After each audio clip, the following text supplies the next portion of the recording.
kalokohan na naman to? Walang ibang kalokohang nangyayari dito, kundi ang panloloko mo. Teka muna. Ano nangyayari dito? Sinong babaeng to, Antonina? Wala lang siya. Sige, makakauwi na kayo. Hindi, huwag kayo umalis. Dapat nalalaman niyo to eh. Sa pagkakaalam ko, sa huling 15 taon ng buhay ko, ako si Isabela Garcia. Pero nitong linggo ko lang nalaman na ako, si Isabela Garcia, ang tunay na Antonina San Victores at ang babaeng tong impostor. Well, she's good, ah. Ate Jenny, Matapang si Isabela. Sana kasing tapang ko rin siya. Mismo si Lola Dolores. wala naman ang akong nagsabi kilala na mas matapang pa bago sa'yo. binobang warehouse na ikinuha niya. Oh my God.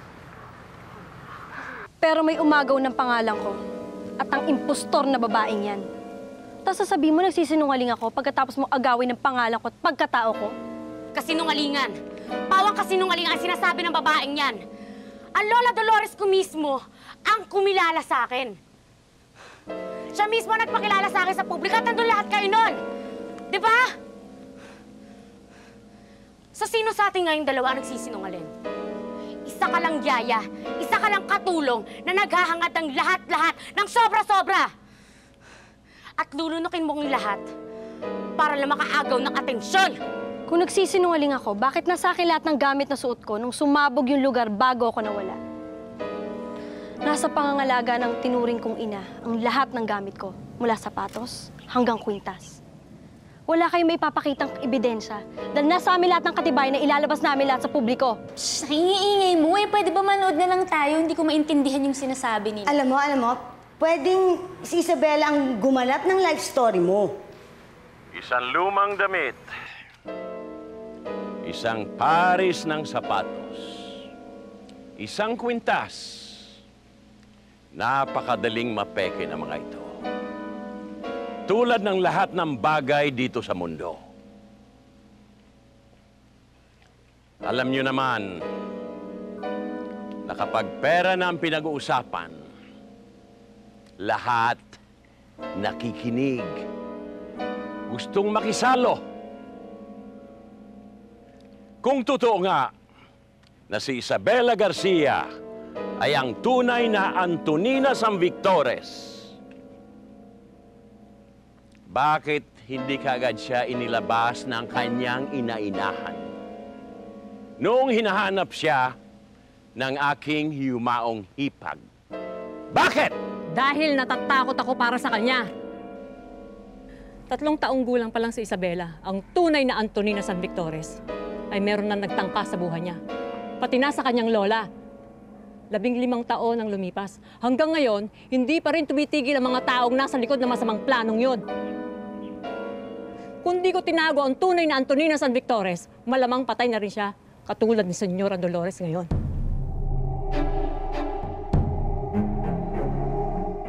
Merong gustong pumatay kay Isabela. Kung sino, hindi ko alam. Hindi ako sigurado. Pero isang bagay lang natitiyak ko. Nasa loob mismo ng pamamahay ninyo. Lapastanga ka, Elsa. Wala kang karapatan para dungisan ng malinis na reputasyon ng mga San Victores. Kayong mga sampid lamang sa pamilya ni Dolores. Ang mismong gumagawa ng kawalang-hiyaan. Bakit? Napakalinis niyo ba para burahin ang dumi sa mga mukha ng San Victores? Dapat di malaman ng mga tao rito na noong pa man, sila na nagsusumiksik sa bahay at pangalan ng San Victores. Mula pa sa kanilang magkakapatid. 1, 2, 3! Kami ang hinata papasok, hindi kami kumatok. At hanggang ngayon, pinagsisisihan pa rin namin yon. Minsan na kaming naapi, at hanggang ngayon inaapi pa rin kami. Utang ng mga San Victores ang buhay ni Isabela, kung bakit hanggang ngayon buhay pa rin siya. Pero sinong kumikitil ng katotohanan? Ang mga San Victores pa rin. Ang bahay ng mga San Victores ay lungga ng mga ahas. Madilim, masikreto, maraming nakakapatay. At kung kinakailangan maglabasan ng mga baho, tatapatan namin yon, pera sa pera, para lang malabas ang katotohanan. Si Isabela ang tunay na Antonina San Victores. Yan ang totoo. Violeta, bakit di ka magsalita? Ikaw ang nasa loob ng bakuran ng mga San Victores. Alam mo kung anong hiwagan nangyayari sa loob. Huwag kang tumahimik dyan. Sabihin mo ang totoo.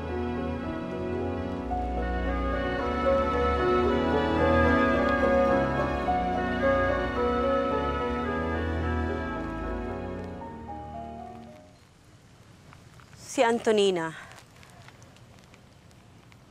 Ang Antoninang nasa bahay ng mga San Victores.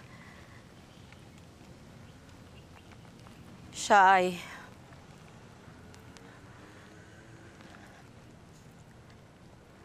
ang tunay na Antonina San Victores. Ang apo ng mamakong si Dolores San Victores. Well, I want you to get her. Get her what? Well, simple lang. Ayusan mo siya, bihisan mo, di ba? Tapos turuan mo siya.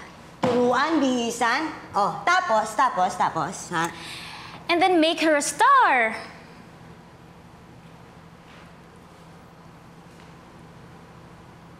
Hindi laban ng kapatid sa kapatid itong ginagawa ko. Pawang katotohanan lamang sinusulong ko. Kung totoong si Isabela na anak ng aking kapatid na si Elsa, ang tunay na Antonina San Victores, dapat noong ko pa ito nalaman. Pero wala akong naramdaman, nilukso ng dugo sa Isabelang yan. At kung lukso ng dugo ang pag-uusapan, lumukso ang puso't dugo ko kay Isabela. Hindi kay Antonina.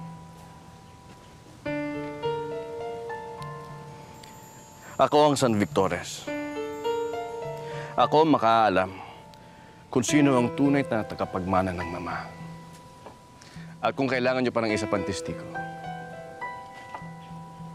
etong kapatid ko, ang mismong ama ni Antonina. Siya ang makasasagot kung sino ang tunay na Antonina San Victores. I will do what? Eh, di ba naghahanap ka pa ng isang talent? Eh, ito, siya yung nanalo sa Itbulaga. Palengke Queen, if you must know. Oh, well, maganda ang boses. Magaling kumanta, ha? Maganda. At gaganda pa siya, lalo na kapag binihisan. Pero, bakit nga? Give me one good reason, Sarah. Ay, nako, Cherry, tita. Alam mo, nararamdaman ko, siya na talaga yung papalit sa akin. Amoroso, magsalita ka. Teka, bakit hindi nyo nalang tanggapin ang tunay na Antonina San Victores ay si Antonina, hindi si Isabela? Hindi ka San Victores, kaya huwag kang makialam dito!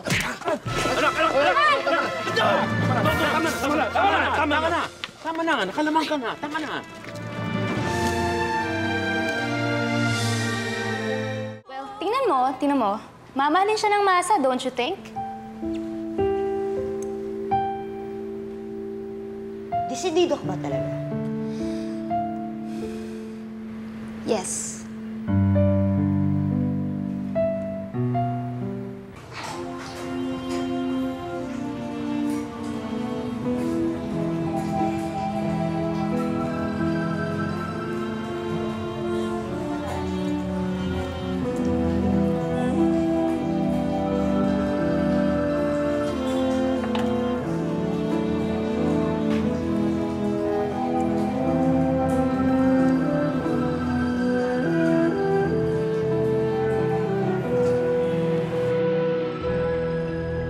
Wala ito. Medyo malalim lang ang cut. Mga 3 stitches lang. Salamat po.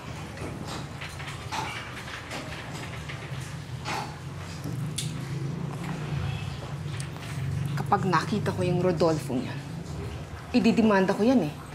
Tama na nga. Pati tayo nadadamay.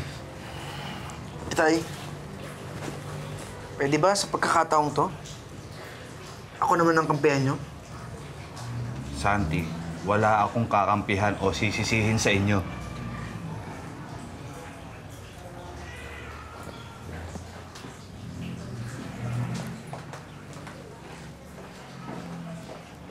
Teka lang.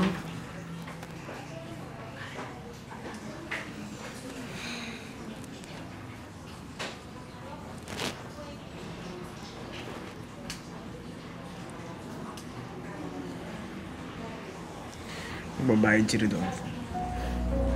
Magbabayad siya sa akin kahit anong paraan.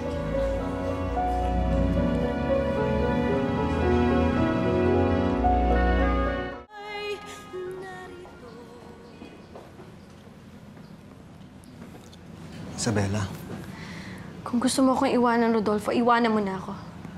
hindi ko magagawa yun. Hindi kita pwedeng iwan. Iniwan mo na ako noon. Nung una pa lang na nalaman mo, hindi tayo pwede. Iniwan mo na ako. Isabela, kung hindi kita pwedeng mahalin bilang katipan, wala makakapigil sa akin mahalin ka bilang isa ka mag-anak. Iniwan na tayo ni Lola. Habang nabubuhay tayo, mabubuhay ang alaala niya. Ala-ala. At ang pinagdalaban niya. Pinapangako ko sa harapan ng puntod ni Lola, kukunin ko ang lahat ng ninakaw nila sa akin. Lahat-lahat. Pagkatao ko at ang pangalan ko, kukunin ko.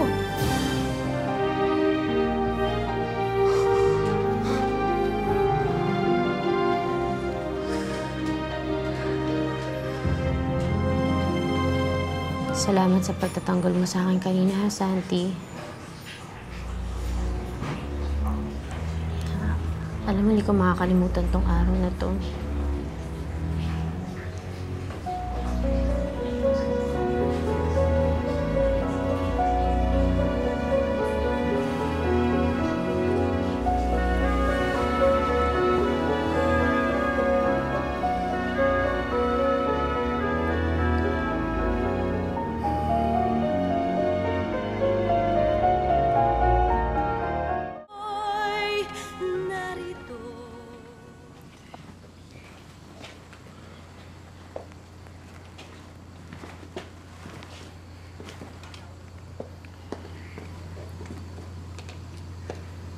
Pagmasdan mo siya, amoroso.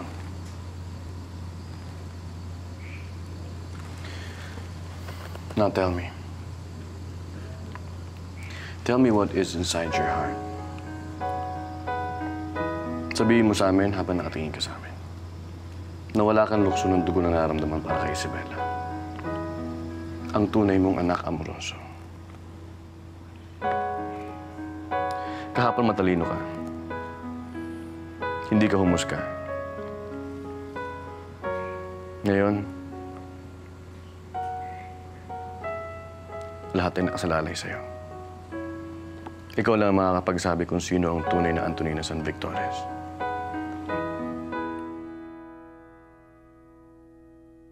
Isabela. Papa, ako pong tunay na Antonina. Ako pong tunay niyong anak.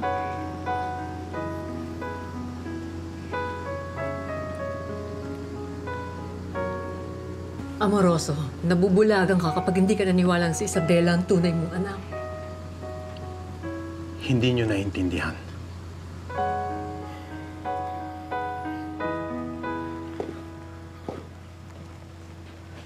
Bumalik ako dito para maglibing ng ina, hindi para kumilala ng anak.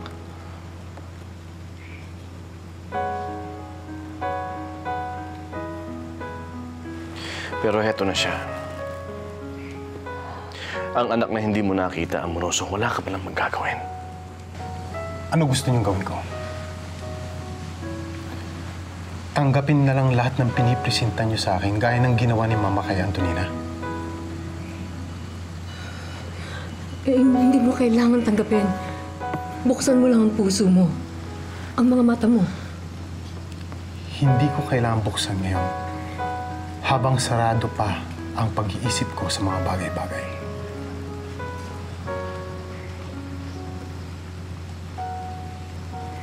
Isang araw, bibigyan kong pansin ng mga ito.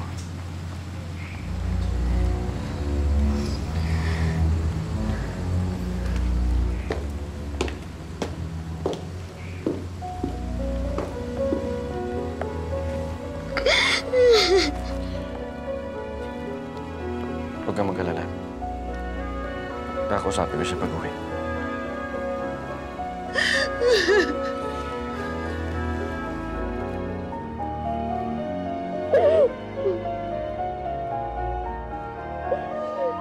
Hanggang kailan ka lalaban, anak? Hanggang kailan? Hanggang dulo, Nay. Hanggang magkaubusan ang lahi. Sinisiguro ko sa pagkatapos ng lahat ng to, ako lang at wala nang iba ang kikilalaning Antonina Sanvictores. Ako lang, Nay. Ako lang.